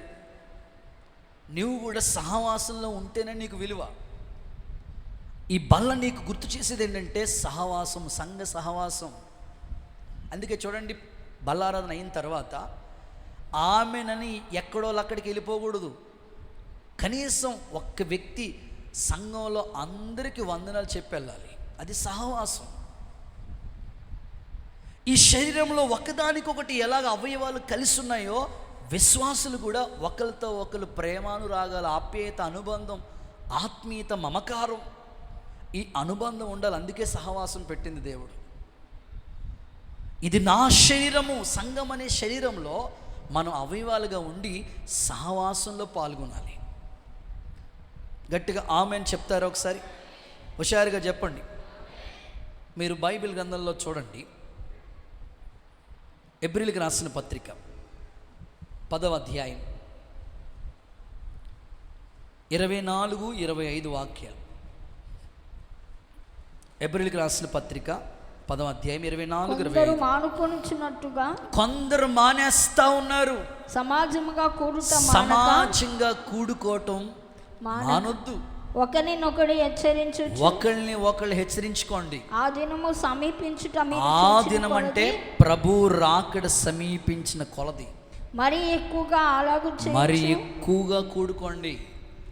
ప్రేమ చూపుటకు, ప్రేమ కార్యములు చూపండి. చేయుటకు.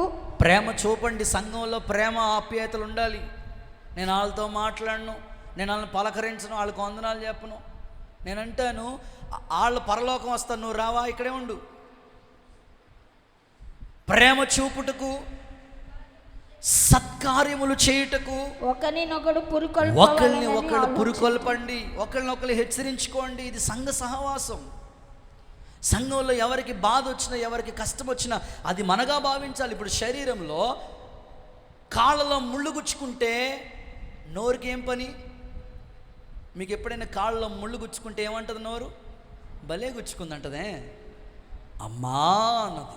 ఏ కాళ్ళలో గుచ్చుకుంటే నోటికి ఏంటి సంబంధం? ఉంది సంబంధం, శరీరంలో ఉంటే సంబంధం ఉంటుంది. సంఘంలో సభ్యుడు అయితే సంఘంలో ఎవరికి బాధ వచ్చినా ఆ బాధ నీ బాధగా అర్థం చేసుకుంటావు. ఎవరు రోగంతో బాధలుగా హాస్పిటల్లో ఉన్నా, అయ్యో మన విశ్వాసులే కదా, మన బిడ్డలే కదా, మన కుటుంబం కదా అని అర్థం చేసుకుంటావు. లేకపోతే నాకు ఎందుకులే అనుకుంటావు. ఇప్పుడు కాళ్ళలో ముళ్ళు గుచ్చుకుంటే వెంటనే నోరుకి బాధ వచ్చింది. నోరుకి బాధ వస్తే చెయ్యికి కూడా బాధ వచ్చి చెయ్యేమో ఆ ముళ్ళు దగ్గరికి వెళ్ళిపోయింది. సరే, ముళ్ళు తీస్తూ ఉంది, చెయ్యి తీస్తూ ఉన్నప్పుడు కన్నుకేం బాధ? కళ్ళంపుడు నీళ్ళు వస్తూ ఉన్నాయి. అంటే బాడీలో అవయవాలు ఇంత అద్భుతంగా పనిచేస్తూ ఉంటుంటే సంఘ సహవాసంలో నువ్వు ఏం పని చేస్తున్నావు ప్రభుకి? సహవాసం యొక్క విలువ నీకేం అర్థమవుతుంది? వచ్చి కూర్చుని వెళ్ళిపోవటమేనా సహవాసం అంటే? ఆలోచించండి. సంఘ సహవాసంలో నువ్వు సభ్యుడు అయితే, అవయవంగా పనిచేస్తే సంఘాన్ని గురించిన భారం నీ గుండెలు అధికమవ్వాలి. సంవత్సరాల తరబడి భక్తి చేస్తూ ఉన్న మనలో మార్పు రాకపోతే ఎలా? సహవాసాన్ని కాపాడుకోవాలి. విశ్వాసుల యొక్క ఆత్మీయ స్థితులు కాపాడుకోవాలి. పరిశుద్ధాత్ముడు మిమ్మల్ని సంఘ సహవాసంలో స్థిరపరచునుగాక. బైబిల్లో మీకు ఒక అర్థవంతమైన స్టోరీ చెప్తాను. దావీదు అనండి, రాజు, ఆయన చక్రవర్తి. మెఫీబోషెతు అనండి, ఎవరు? కుంటోడు. ఇప్పుడు కుంటివాడికి రాజుతో సహవాసం దొరికింది. వాస్తవంగా యోనాతాను కుమారుడు. దేవుని లేఖనాల్లో మీరు చూడండి, ఆ మాటలు చదివిస్తాను. సమూయేలు 2వ పుస్తకం 9వ అధ్యాయం 13వ వాక్యం చూడండి. సమూయేలు 2వ పుస్తకం 9వ అధ్యాయం. యెరూషలేములో కాపురం ఉండి, ఓకే, సదాకాలము రాజు బల్ల యొద్ద భోజనం చేయుచుండెను. రాజు బల్ల దగ్గర సదాకాలం భోజనం చేస్తా ఉన్నాడు. అతని కాళ్ళు రెండు కుంటివి. వాస్తవంగా ఈ మెఫీబోషెతు ఎవరంటే యోనాతానుకి పుట్టిన కొడుకు. ఇప్పుడు యోనాతాను దావీదు బెస్ట్ ఫ్రెండ్స్. ఇప్పుడు దావీదు, అరే నాకు యోనాతాను ఎంతో ఉపకారం చేశాడు కదా, ఆ చేసిన మేలు ఎట్ట మర్చిపోతాను? ఎవరైనా తనకి యోనాతాను కొడుకుల్లో ఎవరైనా ఒకరు ఉంటే వాళ్ళకి ఏదైనా హెల్ప్ చేద్దామని అనుకున్నాడు. సరే, మెఫీబోషెతు ఉన్నాడని చెప్పారు, కబురు పెడితే. ఇప్పుడు మెఫీబోషెతుకి రాజు బల్ల దగ్గర భోజనం చేసే ఆ సహవాసం దొరికింది. నేను కూడా చెప్తున్నాను, మెఫీబోషెతు కుంటోడు. మనం కూడా ఒకప్పుడు లోకంలో ఉన్నవాళ్ళం.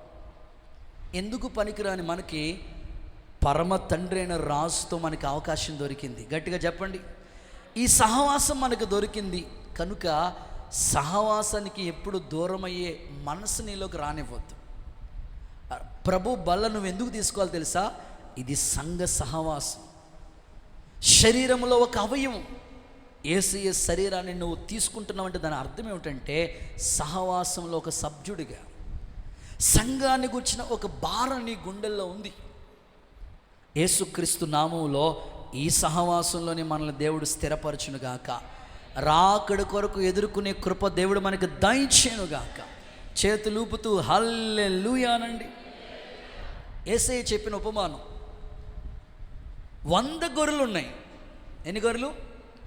100 గొర్రెల్లో 99 గొర్రెలు సేఫ్గానే ఉన్నాయి కదా. ఆ గొర్రెలను వదిలేసి తప్పిపోయిన గొర్రె కోసం ఎందుకు వెళ్ళాడు దేవుడు చెప్పనా? ఈ 99 గొర్రెలు సహవాసంలోనే ఉన్నాయి. ఆమె చెప్పండి, ఉన్నాయి, సహవాసంలోనే ఉన్నాయి. ఆ గొర్రెకి సహవాసం లేదు కాబట్టి సహవాసంలోకి తీసుకురావాలని వెళ్ళాడు. అంత విలువ ఇచ్చాడు ప్రభు సహవాసానికి. కాబట్టి తప్పిపోతున్న వాళ్ళు, జారిపోతున్న వాళ్ళని గుర్తించి మరలా సహవాసంలోకి నడిపించే భారం నీ గుండెల మీద ఉంది. యేసయ్య సహవాసం, ఈ రొట్టె యొక్క ముఖ్య ఉద్దేశం సహవాసం. సహవాసం చాలా అవసరం. కాబట్టి ఈ సహవాసం కొరకు మనల్ని ప్రభు స్థిరపరిచి, అంటుకట్టి, ప్రభువులో ఆధ్యాత్మికంగా బలపరిచి కాపాడబడే కృప యేసు నామములో ప్రభు మనకి దయచేయునుగాక. గట్టిగా చెప్పండి ఆమేనని. లాక్డౌన్లో మందిరాలు మూతవేయబడి ఉన్నాయి, ఆరాధన జరగట్లేదు, అన్ని లైవ్లోనే, ప్రతిరోజు లైవ్లోనే ఆరాధన జరిగేవి లాక్డౌన్లో 2020, 2021 కూడా. అప్పుడు మెయిన్ కనీసం ఆరాధన మనం అందరూ సమకూర్చడానికి అవకాశం లేదు. కనీసం వీళ్ళ బల్లారాధనకి దూరం అయిపోతున్నారని మేము ఏం చేసామంటే ఆలోచించి, ప్రభు బలలో వాళ్ళు పాలు పంపులు పొందకుండా ఉండకూడదు అని ఏం చేస్తామంటే, అందరూ ఒక చోట సమకూడటానికి అవకాశం లేదు కనుక ఏరియాగా ఈవినింగ్ టైము మీరు పలానా సమయానికి రండి, సండే అయితే ఈ టైంలో వచ్చి మీరు ప్రభు బలలో తీసుకోండి. ఒక్కొక్క ఏరియాకి ఫోన్లు చేసి మీరు వచ్చి కొద్ది మందిగా రండి. ఎర్రవంతం దగ్గర వాళ్ళు అందరినీ ఒకసారి రమ్మంటాం, నల్లవంతం దగ్గర ఉన్నవాళ్ళు ఆ ఏరియా మళ్ళీ బ్రాంచ్లో ఉన్నవాళ్ళు ఇలా ఒక్కొక్కరిని రమ్మని చెప్పి తక్కువ మందిగా ఆ టైంలో కూడా ప్రభు బల ఆరాధన ఆపలేదు. ఖచ్చితంగా తీసుకోవాలి, ఇది దేవుడు సహవాసానికి గుర్తుగా వచ్చాడు. ఇదని ఇంట్లోనే ఉండి వాక్యం వినండి, కానీ ప్రభు బలారాధనకు వచ్చినప్పటికీ ఖచ్చితంగా సహవాసంలో మీరు ఉండాలని ఖచ్చితంగా ఆ బలారాధన పాల్గొనేటట్లుగా చేశాం. ఒకసారి అందరూ హల్లెలూయా చెప్పండి. సో ఒక ఆలోచన, కొంతమంది ఆలోచన కూడా ఇలా వచ్చి ఉంటుంది, పాస్టర్ గారు ఇంటి దగ్గరే ప్రార్థన చేసుకోమన్నాడు, స్తోత్రం చెప్పండి. ఆ రొట్టేదో మనమే ఇంటి దగ్గర చేసుకుంటే పోదా? లాక్డౌన్లో చపాతీలు చేయడం వచ్చు కదమ్మా, మీకు బాగా వచ్చు కదా, చేసుకుంటే పోదా అని అనుకునే ఆలోచన కూడా వచ్చి ఉంటుంది. అది యాజకుడు చేసే రొట్టెది. దేవుడికి స్తోత్రం చెప్పండి. ఇది సహవాసానికి గుర్తైన రొట్టెది. ఇప్పుడు 12 మంది శిష్యుల్ని, 5 రొట్టెలు 2 చేపలు ఎంతమందికి పంచాడు దేవుడు?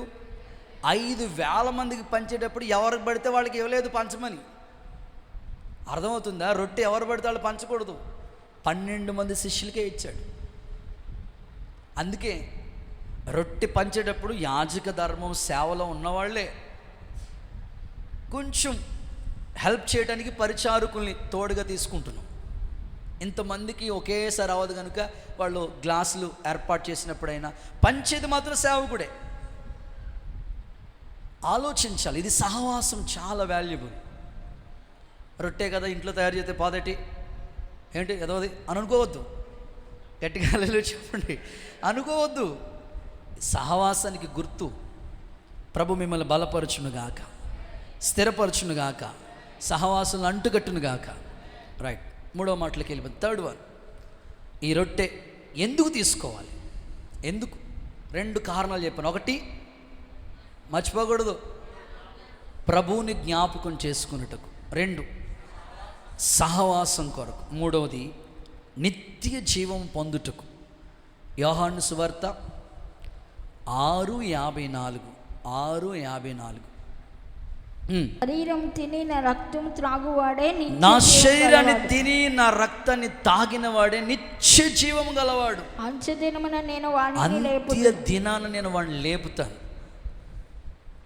నా శరీరాన్ని తిని నా రక్తాన్ని తాగినవాడే నిత్య జీవం గలవాడు. అంటే 3వదిగా నిత్య జీవం పొందుకోవాలంటే ఈ బల తీసుకో. నేను ఇక్కడే ఉంటానండి, యుగాలు జీవించే ఆ జీవితం నాకు వద్దు అని అనుకుంటే ఇంకా అసలు అవకాశమే లేదు మీకు. ఖచ్చితంగా మీరు ప్రభు బల ఎందుకు తీసుకోవాలంటే నిత్య జీవము. గట్టిగా ఆమేన్ చెప్తారా?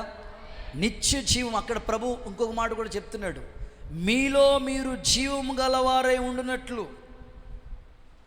మన పితరులు మన్నాను తిని మన్నైపోయారు, కానీ పరలోకం నుండి వచ్చిన జీవాహారం నేనే కాబట్టి ఇది తీసుకుంటే నిత్య జీవం, ఆమేన్, అంత్య దినమును లేపబడే కృప యేసయ్య మనకు ఈ రొట్టెలో దాచాడు, ఈ బల్లారదంలో దాచాడు.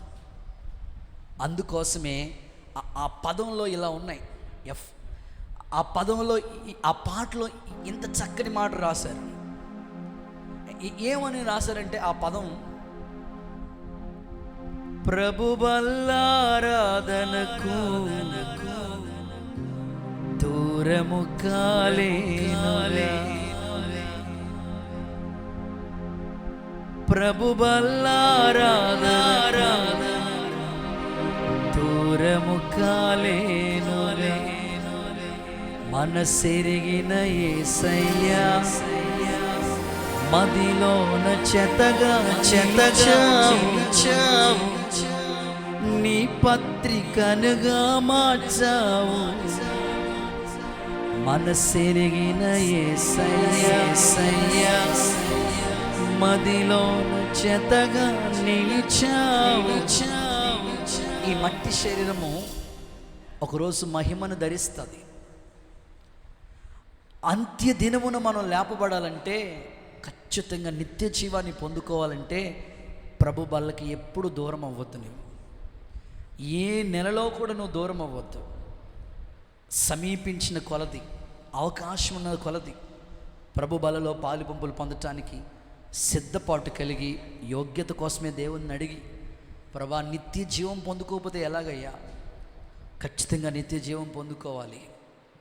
ఆ తీర్మానాలతో భక్తి చేయండి. యుగయుగాలు జీవించే ధన్యత ప్రభు మనకి దయచేయనుగాక. యోహాను సువార్తలోనే ఇంకొక మాట చదివిస్తాను, 3వ అధ్యాయం 16వ వాక్యం చూడండి ఒకసారి. దేవుడు లోకమును ఎంతో ప్రేమించెను, కాగా ఆయన తన అద్వితీయ కుమారునిగా పుట్టిన వాని యందు విశ్వాసించే ప్రతి వాడు నశించక నిత్య జీవం పొందునట్లు ఆయనను అనుగ్రహించెను. ప్రభువునే తండ్రైన దేవుడు మన కోసం అనుగ్రహించాడు. ఎవ్వరు నశించకూడదు, ఎవ్వరు నశించకూడదు. అందుకే తండ్రైన దేవుడు తన కుమారుణ్ణి మన కొరకు నిత్య జీవం పొందుకోవటానికి. మరి ఇంత విలువైన ప్రభు బల ఎందుకు దూరం అవుతున్నారు? కనుక ఈరోజు ఎట్టి పరిస్థితుల్లో నేను ప్రభు బలకు దూరం అవ్వకూడదు అయ్యా. నిత్య జీవం, అంత్య దినమును లేపబడే ఆ కృప. ఇప్పుడు ఇక్కడ కూర్చున్న మనమందరం కూడా ఒకరోజు ఈ లోకయాత్ర ముగించాలి. ఏంటి చిన్న ప్రాణం అప్పుడే జారిపోయినట్టు? ఇంకేమన్నా ఉందా? చనిపోవాలా? నేను ఇక్కడే ఉంటానని అన్న వాళ్ళు ఒకసారి చేయొద్దండి. అదిగో ఏసు రక్తమేజ, ఇక్కడే ఉంటావా నువ్వు? బాబు, గుండు సూదికి గ్యారెంటీ ఉంది, గుండెకాయకి లేదు. నా మనసులో కూడా అదే ఆలోచన వచ్చింది మొన్న. గ్యారెంటీ లేని జీవితాలు కదా ఇవన్నీ. ఎప్పుడు ఈ లోకయాత్ర ముగిస్తామో ఎవరికి తెలియదు. ఇక్కడ మనం సంపాదించినవన్నీ ఇక్కడే ఉంటాయి. హల్లెలూయా. సో పరిశుద్ధులతో పాటు మనం ప్రభుని ఎదుర్కోవటానికి మధ్యాకాశానికి ప్రభు వస్తాడు. ఆర్భాటంతో, ప్రధాన దూత శబ్దంతో ప్రభు వచ్చినప్పుడు ఆయన్ని ఎదుర్కోవటానికి బలా నమ్మకమైన మంచి దాసుడని ప్రభు దగ్గర నుంచి సాక్ష్యం పొందుకోవాలంటే, ఈ మట్టి శరీరం మహిమ శరీరంగా మారాలంటే ఈ ప్రభు బలలో మనం ఖచ్చితంగా చేతులు ఉంచాలి.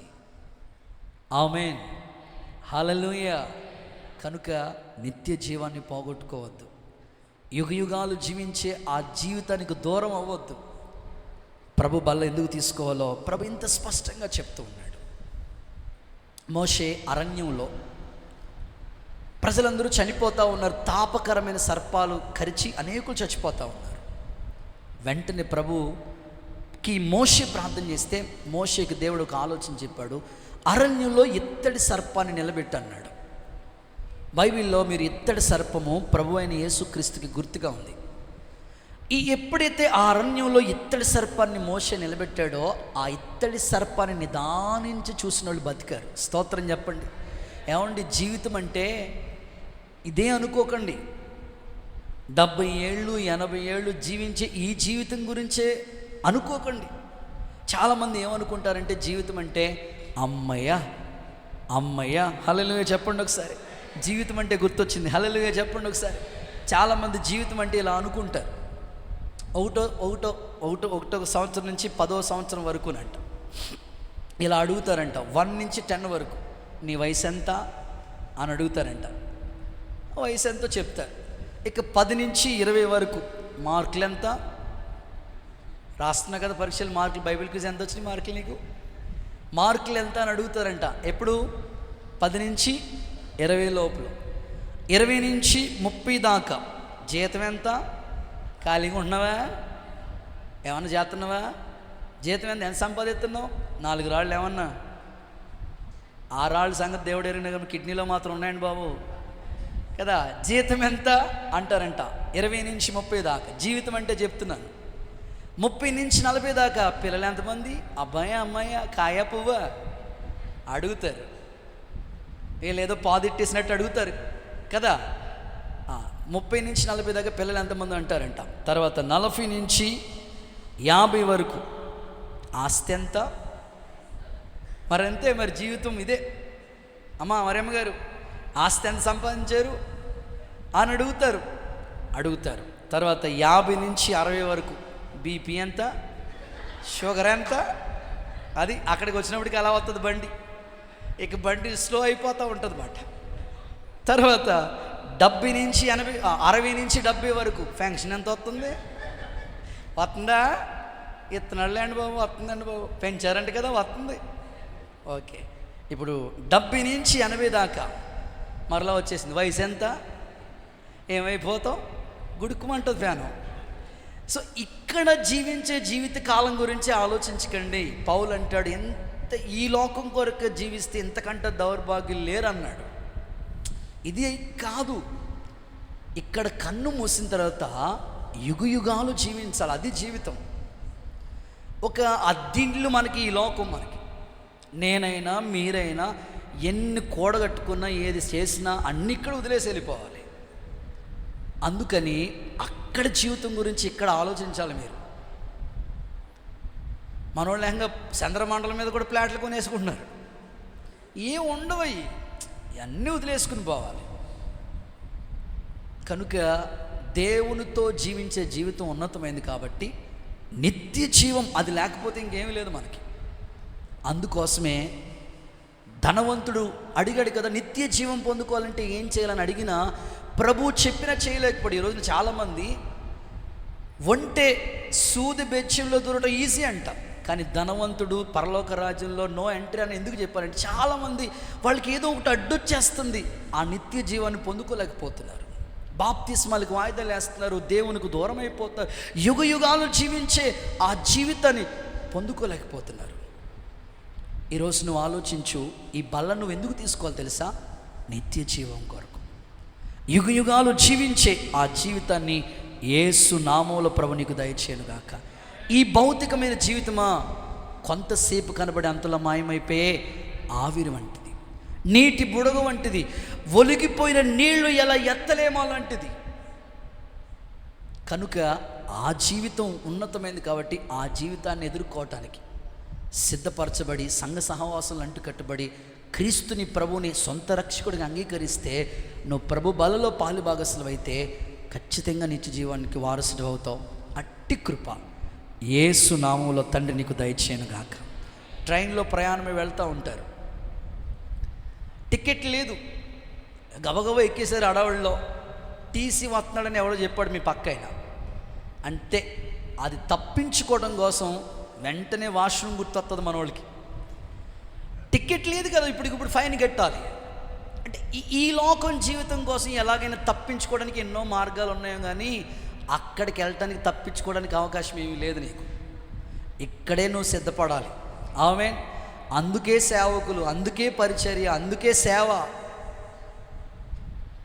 ఇప్పుడు పేతురు అన్నాడు, ఇన్ని వదిలేసుకుని, అయ్యా మేము మా తల్లిని తండ్రిని అన్నీ వదిలేసుకుని ఎందుకయ్యా నిన్ను వెంబడిస్తామంటే, ఇక్కడ ఈ భూమి మీద అన్నీ మీకు ఇస్తాను, పరలోకంలో కూడా మీకు నిత్య జీవం ఇస్తాను అన్నాడు.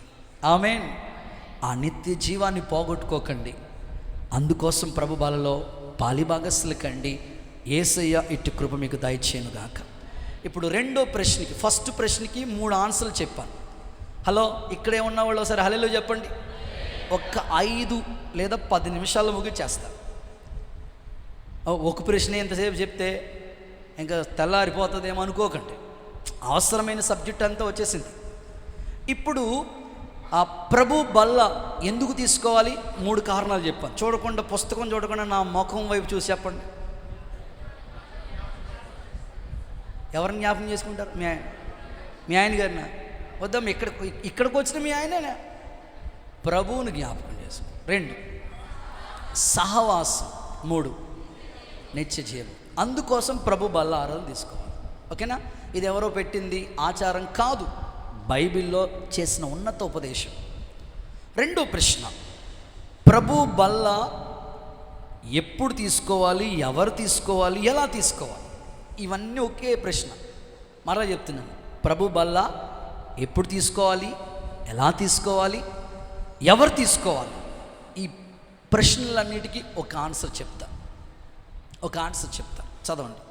కొరింథీయులకు రాసిన మొదటి పత్రిక 11వ అధ్యాయం 23 నుంచి 31 వరకు నోట్ చేసుకోండి. అంతా చదవక్కర్లేదు, నేను చెప్పిందే చదవండి. 23 నుంచి 31 వరకు నోట్ చేసుకోండి. మీరు ఇంటి దగ్గరికి వెళ్ళిన తర్వాత చదవండి. అందులో నేను చెప్పింది 27వ వచనం, 28వ వచనం చదవక్క. కాబట్టి ఎవడు అయోగ్యంగా ప్రభు యొక్క రొట్టెను తినినో లేక ఆయన పాత్రలో నుంచి త్రాగునో వాడు ప్రభు యొక్క శరీరమును గూర్చియు రక్తమును గూర్చియు అపరాధి అగును. కాబట్టి ప్రతి మనుష్యుడు తనను తాను పరీక్షించుకొనవలెను. అలాగూ చేసి ఆ రొట్టె తిని ఆ పాత్రలో నుంచి త్రాగవలెను. చాలు. ఎప్పుడు తీసుకోవాలి, ఎలా తీసుకోవాలి, ఎవరు తీసుకోవాలి? ఈ ఆన్సర్కి, ఈ ప్రశ్నకి ఆన్సర్ ఏమిటంటే యోగ్యత కలిగిన వారు అనండి. గట్టిగా మీ పక్క వాళ్ళు చెవులు గింగిరం అన్నట్టు ఇప్పుడు గట్టిగా చెప్పండి. ఇప్పుడు యోగ్యత. ఇప్పుడు 10th పాస్ అవ్వాలి, ఇంటర్ పాస్ అవ్వాలి, ఒక కంపెనీలో జాబ్ చేయాలా, ఇంగ్లీష్ వచ్చి ఉండాలా, లాంగ్వేజ్, టాకింగ్ పవర్, మాట్లాడే స్ట్రెంగ్త్, ఎనర్జీ, మాట్లాడే విధానం రావాలి, ఇంగ్లీషు రావాలి, టైప్ చేయటం, కంప్యూటర్ టైప్ చేయటం రావాలి. ఇన్ని అర్హతలు ఉంటేనే ఉద్యోగం ఎవరు మనకి. ఒకరికి పెళ్లి సంబంధం చూడాలంటే ఎన్ని అర్హతలు చూస్తాం. ఆ మధ్యకాలంలో నాకు బాగా గుర్తు, అంత ఫిక్స్ అయిపోయింది. ఓకే, అమ్మాయి అబ్బాయి అన్నీ ఓకే.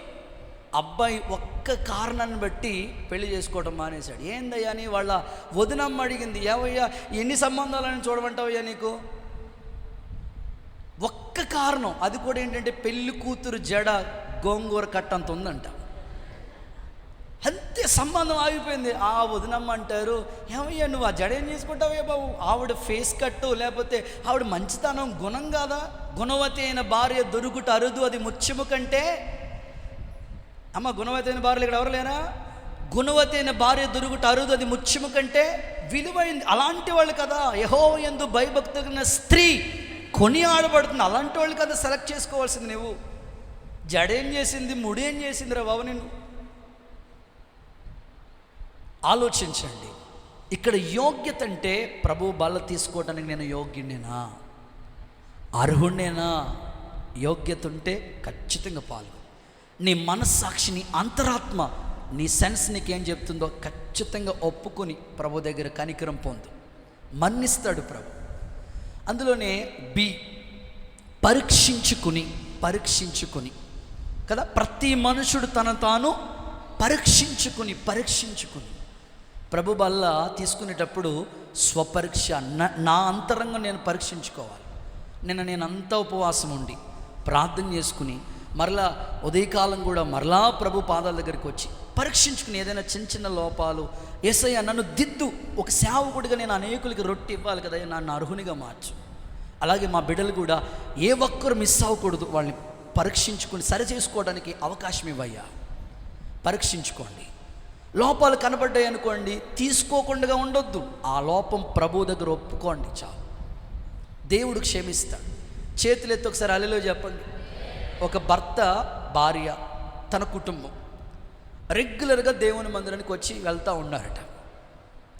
కానీ భర్తకి ఉన్న ప్రాబ్లం ఏంటంటే అప్పుడప్పుడు చెయ్యి ఆడిస్తూ ఉంటారు. ఈయన చెయ్యి ఆడిస్తూ ఉంటుంటే ఆవిడ నోరు ఆడుతూ ఉంటుంది. ఆవిడ నోరు ఆడుతూ ఉంటుంటే ఈయన చెయ్యి మీకు తెలుసు కదా, ఇవేమి కొత్త కాదు కదా, మీ ఇంట్లో జరుగుతున్న పరిస్థితులే. కరెక్ట్గా బల్ల ఆరాధనకు వచ్చినప్పుడే ముందు రోజే ఆవిడ ఏదో అంటుందంటే, నోరు ఆడిస్తూ ఉంటుందంట, ఈయన చెయ్యి మామూలుగా ఉండగా అలా చెయ్యి ఆడిస్తూ ఉంటాడంట. ఆరాధనకు వచ్చి కూర్చుంటారంట.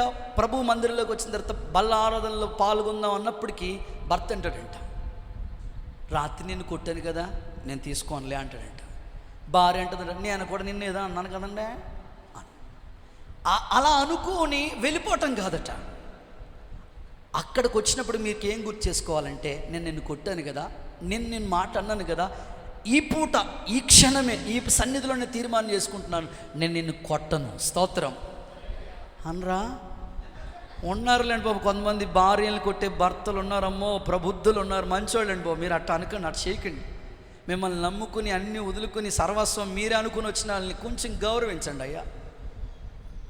చెయ్యి ఆడించకండి అమ్మా, మీరు కూడా నోరు ఆడించకండి అమ్మా. కొంతమంది ఏంటో మరి, కొంతమందికి అలా ఆయన కొట్టకపోతే ఆ రోజు ఏమీ అసలు అన్నం తినట్టే ఉండదు వాడికి. అలా ఉండకండి, పరీక్షించుకోండి. లోపాలు ఉంటాయి. ఇక్కడికి వచ్చిన తర్వాత నేను తిట్టానా, ఇక తిట్టను. అనుకోకుండా నోరు జారాను, ఇక నోరు జారను. దూషించానా, దూషించను. కోప్పడ్డానా, కోప్పడను. ఇక్కడే తీర్మానం, ఇక్కడే రావాలి. వచ్చే నెల తీసుకుంటాను, ఇప్పుడు బాగాలేదు అట్లా అనుకోకండి, ఇక్కడే రావాలి, ఇక్కడే విడిచిపెట్టేసేయాలి, ఇక్కడే డిలీట్ అయిపోవాలి అవన్నీ. ఆమేన్. పరీక్ష ఇక్కడే పరీక్షించుకొని తీసుకోండి. పరీక్షించుకుంటే యోగ్యులుగా దేవుడు మారుస్తాడు, అర్హులుగా మారుస్తాడు. కృప కలుగును గాక. ఓకే, తర్వాత ఇందులో నష్టాలు అంటే అయోగ్యంగా తీసుకుంటే అని పెట్టుకోండి. అయోగ్యంగా తీసుకుంటే నష్టాలు అంటే పరీక్షించుకోకుండా ఏదో ప్రసాదం పెట్టారు కదా గుళ్ళో అని అనుకోకుండా తీసుకున్నారనుకోండి, నష్టాలు కూడా ఉన్నాయి. చూడండి, నష్టాలు ఏంటో తెలుసా? నేను మీకు చెప్పినవి టిక్ చేసుకోండి. ఆ పేజీ మీ దగ్గర ఉంది కదా, కొరింథీ పత్రిక మీ దగ్గర ఉంది కదా. ఏ, అపరాధి. చెప్పండి, అపరాధం అయిపోతాం మనం, నష్టం అది. బి, శిక్షావిధి. తర్వాత ఎక్స్ప్లెయిన్ చేసే టైం లేదు, మీకు చెప్పేస్తాను. సి, బలహీనులు. డి, రోగులు. డి, నిద్రించుచున్నారు. ఇవి నష్టాలు. అందుకోసం చిన్న పరీక్ష చేసుకోవడం తప్పే ఉంది. ఇప్పుడు కరోనా వచ్చిందో లేదో చిన్నదే కదండి ఆ పరీక్ష. ఆ పరీక్ష చేసుకోకుండా అందరితో కలిసి తిరిగేస్తే, వచ్చిన వాళ్ళకల్లా టీ ఎట్టిచ్చేసి టిఫిన్ ఎట్టేస్తే వాళ్ళకు కూడా అంటించేసామనుకో, ఎంత ప్రమాదం. అంత ప్రమాదం ఉందన్నమాట మ్యాటర్. అందుకని చిన్న పరీక్ష చేసుకోవడం తప్పే ఉంది. ఓకే, ఎవరినో అన్నావు, తిట్టావు, ఆవేశపడ్డావు, శరీరంతో ఉన్నావు, నీ కోప ఉద్రేకాలతో ఏదో చిన్న మాట జారిన ఒప్పుకో, ప్రభు దగ్గర కనికరం పొందు. ఈ నష్టాలన్నీ దేవుడు దాటిస్తాడు. ఒక్క పరీక్ష నువ్వు చేసుకుంటే పరిశుద్ధాత్ముడు నీకు అవకాశం ఇస్తాడు. యేసు నామములో పరీక్షించుకునే మనసు దేవుడు నీకు అనుగ్రహించునుగాక. రైట్, 2 ప్రశ్నలు అయిపోయినాయి. ఇక 3వ సందర్భంలోకి వచ్చేస్తున్నాను. ప్రభు బల్ల తీసుకున్న తర్వాత ఏం చేయాలి? ప్రభు బల్ల తీసుకున్న తర్వాత ఏం చేయాలి? రెండు రీజన్లు చెప్పేసి 2 నిమిషాలు ముగిస్తాను. ఇందులో ఏ, కొరింథీ పత్రిక 11వ అధ్యాయం 26, క్రీస్తు మరణాన్ని ప్రచురం చేయాలి. ఉందా సిస్టర్? 11, ఆ పేజీ అక్కడే ఉండాలి, మీరు దాటి వెళ్ళిపోకూడదు. 11:26 చదువుతున్నాను చూడండి. మీరు ఈ రొట్టెని తిని ఈ పాత్రలోని తాగున్నప్పుడెల్లా ప్రభు వచ్చు వరకు ఆయన మరణాన్ని ప్రచారం చేయాలి. నీ బాధ్యత ఏంటో తెలుసు, ఏదో తీసుకుని వెళ్ళిపోవడం కాదు చిన్నక్క పెద్దన్న.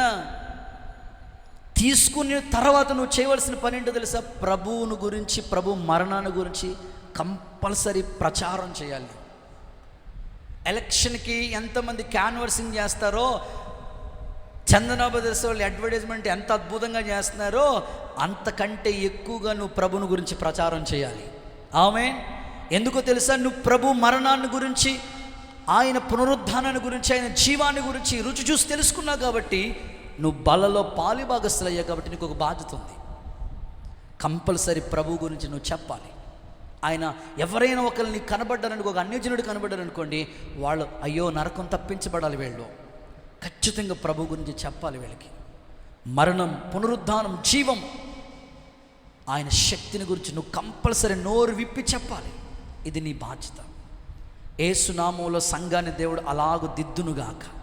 వారు నోట ప్రభువును గురించే మాట్లాడేటట్లుగా కృపను దయచేయునుగాక. దీవెనయ్య గారండి నాకు బాగా నచ్చిన సేవకుడు. ఆయన ఎవ్వరికి ఏం చెప్పాలన్నా వాక్యం నుంచే మాట్లాడతాడు. ఎంత అద్భుతంగా! ఎవరికైనా మిస్టేక్స్ ఉన్నాయనుకోండి, వాళ్ళ భార్యాభర్తల సమస్యలు వచ్చినాయి, వాళ్ళకి చెప్పాలంటే వాక్యం నుంచే మాట్లాడతాడు. మీరు కూడా ఇద్దరు క్రైస్తవులు, ఇద్దరు బిడ్డలు, దేవుని బిడ్డలు కలిసి మాట్లాడుకున్నప్పుడు, బాగున్నావా, భోజనం చేసావా, అమ్మోళ్ళు కుటుంబస్తులు అందరూ అన్నీ అయిపోయిన తర్వాత అయినా కనీసం నువ్వు బైబిల్ చదువుతున్నావా, ప్రార్థన చేసుకుని ఎలా ఉంది ఆత్మీయ స్థితి, నేను ఉపవాస ప్రార్థనకి వెళ్ళావా అన్న ఏ వాక్యం చెప్పాడు, ఈ విధంగా స్పిరిచువల్ లైఫ్ గురించి ఆలోచించి మీరు ప్రభువును గురించి ప్రచురించాలి. అంతేగాని ఇద్దరు కలిస్తే డాక్రా మీటింగ్ ఎట్టేయకూడదు. గ్రూపులు డివైడ్ అయిపోయి వాళ్ళ సంగతి ఏంటో తెలిసే, వదిన వాళ్ళ అమ్మాయి సంగతి తెలిసా, ఆ చర్చ్ కొత్తగానే ఎందుకు వాళ్ళ గురించి మనకెందుకు? నువ్వు ప్రచురం చేయవలసింది ప్రభు గురించి. నువ్వు బల్ల తీసుకుంటున్న తర్వాత నువ్వు ప్రకటించవలసింది ప్రభు గురించి. యేసయ్య నిన్ను పరిశుద్ధపరచునుగాక. చివరి ఇందులోనే ప్రభు బల తీసుకున్న తర్వాత మనం చేయవలసిన పని ఒకటి ఉంది. ఆదికాండం 14వ అధ్యాయం